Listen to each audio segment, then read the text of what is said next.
Hi, welcome back to Taji's World of Books, and welcome back to my weekly reading wrap-up.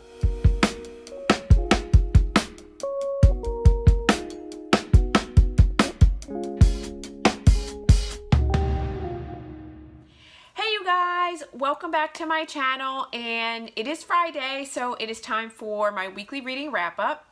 This week I read a total of 9 books, and it actually worked out really well.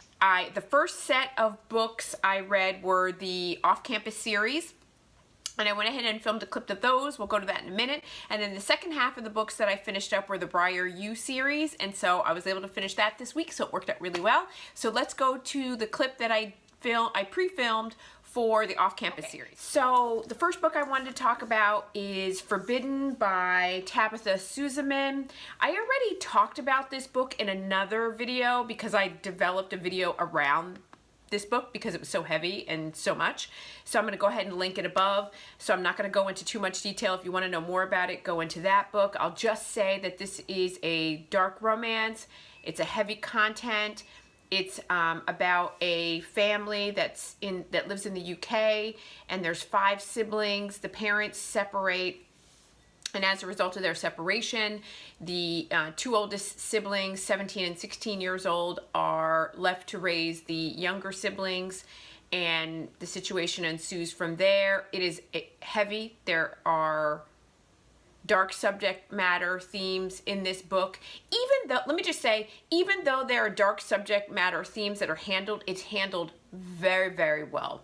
So there are no trigger warnings. Well, there are trigger warnings. This is just a tough book. It's a tough book to talk about, and it's a lot. It's heavy.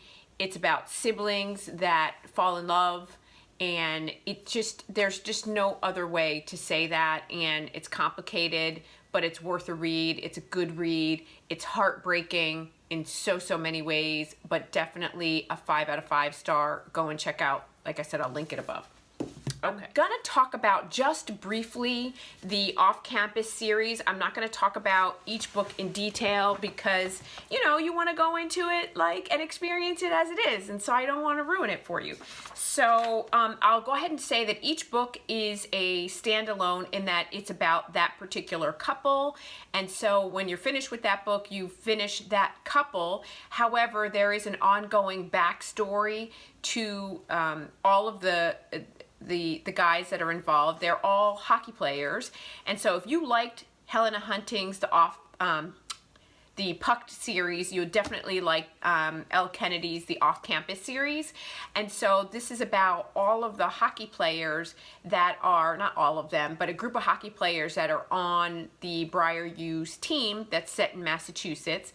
They all live in the same off-campus housing, and so they're all roommates, and so you get to hear their different stories, and I love them. So the first book is The Deal, and this is Garrett and Hannah's story. And I'll just say that this is a fake dating trope. And I'll say that this is a 5 out of 5 star. I have to say, even though this is a 5 out of 5 star, this is my least favorite of the books. As each book goes on, for me personally, I love them more and more. So I'll just go ahead and say that. So this is fake dating. There is trigger warnings for trauma that has happened in this book, but again, handled so well. I loved it so much. I think you're gonna love it too. So that's the fake dating trope with Garrett and Hannah. Then the second book is the story between Logan, his name is John Logan, but they call him Logan, and Grace. And I'll say that this is a second chance romance, and I tend not to there's a lot of groveling in this book. I don't like groveling, and so there's a lot of groveling in this, so it bordered almost on me going, get the hell over it and give this damn boy another chance. Just get over it. So, I don't know. If you like groveling, this one is for you. Okay. Then the next book is The Score, and The Score is Allie Hayes and Dean's situation. I have to say that I looked forward to Dean's book, and I freaking love Dean. I love Dean. I love him. Oh my God, this was so good. So this one, I'm gonna say this is my best friend's boyfriend. Oh, my best friend's boyfriend. Listen to me now. That would be maybe I should write that book. That'd be interesting. No, this is my best friend's boyfriend's friend, right? So it's a secret dating trope, and they're like, you know, they're secretly dating, they're hooking up on the side. Like, it was just handled really well. I loved Dean's arc. I loved seeing him become who he is meant to be, and I love seeing Allie helping him come out of, you know, wherever he is. This book I really loved because you're dealing with substance abuse, and then you also see like kind of what happens when somebody doesn't handle themselves well in a situation and they're using alcohol and drugs as a crutch. So I don't know, I thought that was really good. Then the last book, The Goal, and this is Sabrina James and Tucker's story, and I loved it. But at the same time, so let me say, this is a surprise pregnancy trope. And I'm gonna say, I felt like Sabrina, because she was so afraid of everything, she made Tucker wait an unnecessarily long time. I felt like it was just unnecessary.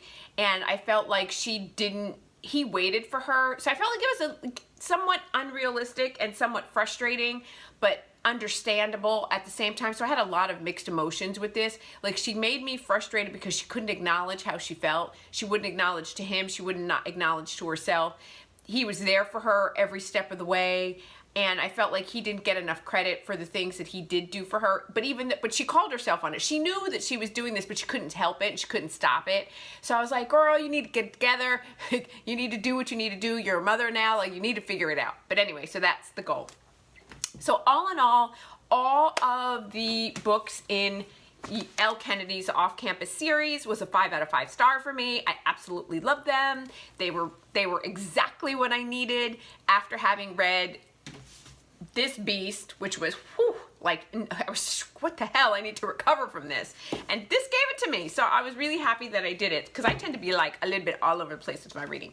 Anyway, so now I'm moving on to the Briar U series, which is a spin-off of the off-campus. So let's go to those clips and hear what I think about those books. Okay, so that were my thoughts on the off-campus series, and so then I moved into the Briar U series. I was a little bit worried about starting these books because I thought it was going to be completely different than the off-campus, because I did not know that I had a thing for hockey players, but off-campus did it for me for sure.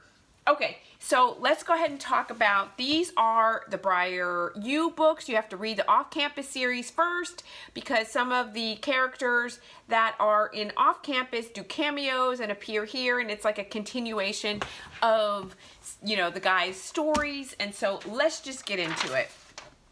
Okay, so this is The Chase. And The Chase is Summer and Fitz's story. Summer is the brother of Dean De Laurentiis, and Dean appears in The Score. So Dean appears in this book. So The Chase is his sister's story. And this is, I'm not going to go into great detail because I want you guys to like go into it surprise, but this is basically my brother's friend. It's an opposite attract because Fitz is a nerdy computer geek and Summer is a fashionista and a diva. And so it's like, you know, an opposites attract type situation, but it definitely is a slow burn in that, you know, Fitz is really trying to resist and doesn't understand what's happening because they are so different, and he doesn't see her in quite the way that she sees him. And so it's really interesting. It's a cute story. I really liked it. She brings him out. He brings her out. I like the angst that they bring in. Elle Kennedy, I have to say, she does a really great job at bringing the angst. She knows how to bring in some angst in these books. So this was a 5 out of 5 star. It was exactly what I needed. I loved Summer and Fitz's story. I loved how they came together. I love how their opposites attract, but they bring out the best in one another, and they need that. She needs to bring him up and he needs to bring her down, and there's a nice balance between the two of them, and so that was done very well. Okay, so the next book in the story, and the Briar U story, is The Risk. And this is Brina and Conley's story, and it's an enemies to lovers. They're on opposite ends of the spectrum in the sense that he plays for Harvard, and obviously she is Coach Chad Jensen's daughter for the Briar U team. And so there's lots of rivalry between Harvard and the Briar U guys. And so there then comes like a fake dating trope in that she's trying to get an internship and she's not being taken seriously because women in communication in media, in sports media, are not taken seriously, so there's a little bit of a fake dating trope. Again, it's a slow burn. It definitely is like a Romeo and Juliet sort of story in that they come from, it's the Capigus and Montague, whatever, you guys know the Capigus and the Montagues, or whatever. Anyway, so it's definitely like a rivals and an enemies to lovers. And Sabrina is spicy and she's sharp-tongued and she's witty. And Connolly loves the chase. He wants that from her, and so he really falls for her in a way that he was not expecting. She kind of has to hide, you know, their relationship because, you know, he's the enemy. So you can't be fraternizing with the enemy and sharing secrets and tricks and all of that stuff. So again, this is a 5 out of 5 star. Did it really well. I was really happy with it. It gave me everything that I wanted. Okay, so then this one is the play, and the play is Demi and Hunt's story. Hunt wants to be the captain of the team. Some stuff goes down in the previous book where it makes Hunt say, like, I gotta rethink everything in terms of how I'm approaching it. I can't be a fuckboy. And I had to go look up. I was like, what is a fuckboy? So I had to go look it up. So he's like, I can't be this. I gotta change my ways. And so this is definitely a friends to lovers situation. There is a few dynamics that are going on in here in terms of, you know, if I truly am your friend, am I honest with you about stuff? Do I tell you stuff that you need to know? It's interesting. She's in another relationship, and so it all kind of unfolds from there. I have to say that this was not my favorite book. This was the one book that I gave a 3 out of 5 star. It was boring to me. I didn't like it. It wasn't as good as it didn't deliver for me in the way that all the other books did. The best part of this book, I have to say, is Mike Hollis and Rupi. Mike Hollis and Rupi, you just like, I think Mike Hollis and Rupi, like, maybe, do they show up? They show up in this book. And you're just like, what is going on with Mike? And does he like Rupi? And who is this chick? And she's a freshman, and she just is like, she's like a force to be reckoned with when she comes in, because she's just like, and they're like, Rupi, what are you talking about? What is going on?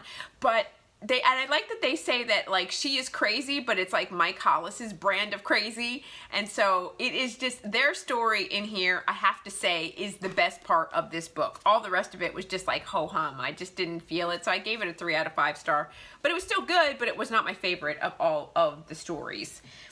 And then I have to say that The Dare, which I just finished up today, is my favorite. I loved this book probably as much as I loved, man, I loved all the all the off-campus. I loved Dean's book. I loved The Mistake. I loved them all. This one I absolutely loved. This is Connor Edwards and Taylor's story. And, you know, Taylor is very, very insecure. This is a fake dating trope as well. So they do something on a dare, and it starts off as a fake dating trope, and then, you know, everybody catches feelings, and it sort of goes from there. Here's the thing about this book. Taylor is very insecure, and I was a little bit leery because I didn't want Taylor to identify herself through Connor. If Connor accepted her, then she would accept herself. I wanted her to find acceptance of herself and her body and who she is through her own merits. Like, you know, when I was growing up, like, I was very overweight. I was teased relentlessly. You know, they call me Thunder Thighs. Like, it was just horrible. And I had to develop a sense of self, and I worked really hard on my body and on my body image, and I had to discover that myself. I am very happy with who I am now, and very happy with my body image, and very happy with, now granted, we all have things where I could work on this, I could do that, I can make this better, but I don't have insecurities around how I am viewed and how I view myself. So I really understood what Taylor was going through, and I really understood the struggle that she had. But I didn't like that she was so focused on going right to the negative and going right to, you know, he doesn't really like me, he doesn't really want to be with me. But I understood it because I've been there, and I've done that, and I understand on the other side all the work that's required for you to get to where you need to be. And I feel like Taylor started to do the work with Connor's help and with her sorority sister's help and with all the people that were in her life. She started to get there, and I think, you know, as we see them develop, and I'm hoping there's a next book I just wanted to mention that's coming out in September. It's called The Legacy, and I don't know if we'll get to hear about Taylor, but I do know that it'll be following some of the off-campus series characters, and we get to see what's happening with them, and I really am excited to read that, because I feel like in Taylor's sense, their relationship just got going, and I want to see where Taylor ends up, because I hope that she is going to be able to be in a place where she's just like self-acceptance of who I am, of who I've become, of my relationship with Taylor, and it's all about what I think about myself. And he loves me and he supports me, and regardless of whether I'm fat, I'm thin, I'm fit, I'm healthy, I'm secure, I'm insecure, no matter what, he's there as a partner to support me, because that's what it's all about. And I feel like they got there, but it was just the beginning phases of that. So I just loved this because it was very realistic. So for all the people out there that was like, well, she needed him to identify, I don't think that she did. She needed the push, the initial bump, but I think ultimately her sorority sisters, her best friends, and, you know, helped her get to where she needed to be. So this was a 5 out of 5 star for me. I absolutely loved it. So that is my review of the off-campus series and then the spin-off of the Briar U series. You definitely need to read off-campus first, then you read Briar U. We got to hear a wrap-up in, was it this book? Oh, at the end, no, it was the end. You guys, I forgot to say, at the end of this book, we got to hear a wrap-up of what happened with Mike Hollis and Rupi, which I really loved. It was a great ride. I'm super excited that I did it. And it was fun, and I hope that you guys enjoy this video. You know that I upload new videos every Monday, Wednesday, and Friday, so please like and subscribe. Come and hang out with me more for more reviews, and that is all I have for today, and I look forward to seeing you guys in my next video.